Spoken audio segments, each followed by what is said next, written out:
السلام علیکم دوستوں، امید کرتے ہیں آپ سب خیریت سے ہوں گے۔ دوستوں، جیسا کہ آپ جانتے ہیں کہ آج امیر محترم علامہ سعد حسین رضوی صاحب کی لاہور ہائی کورٹ میں پیشی ہے، تو اس حوالے سے میں آپ کو تازہ ترین اپڈیٹ دینے جا رہا ہوں۔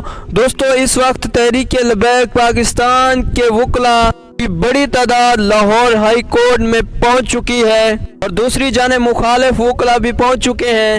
تحریک لبیک پاکستان کے وکلاء ٹھوس دلائل کے ساتھ عدالت میں پہنچ چکے ہیں اور وہ پوری امید ہے کہ آج امیر محترم علامہ سعد حسین رضوی صاحب رہا ہو جائیں گے، کیونکہ یہ سماعت دوسری سماعت سے مختلف ہے، کیونکہ عدالت نے ان افسران کو بھی طلب کیا ہے جنہوں نے علامہ سعد حسین رضوی صاحب کو غیر قانونی طور پر مزید نظر بند کیا ہے اور وہ کافی خوف زدہ دکھائی دے رہے ہیں۔ انہوں نے غیر قانونی طریقے پر علامہ سعد حسین رضوی صاحب کو نظر بند کیا ہے۔ انشاءاللہ آج امیر محترم علامہ سعد حسین رضوی صاحب رہا ہو جائیں گے اور اپنے کارکنان میں آ جائیں گے۔ دوستو، اس حوالے سے جو بھی فیصلہ آئے گا ہم آپ کے ساتھ لمحہ بہ لمحہ شیئر کرتے رہیں گے، اس لیے ہمارے اس یوٹیوب چینل کو سبسکرائب کر لیجئے گا۔ اللہ حافظ۔ تاجدار ختم نبوت زندہ باد زندہ باد، تاجدار ختم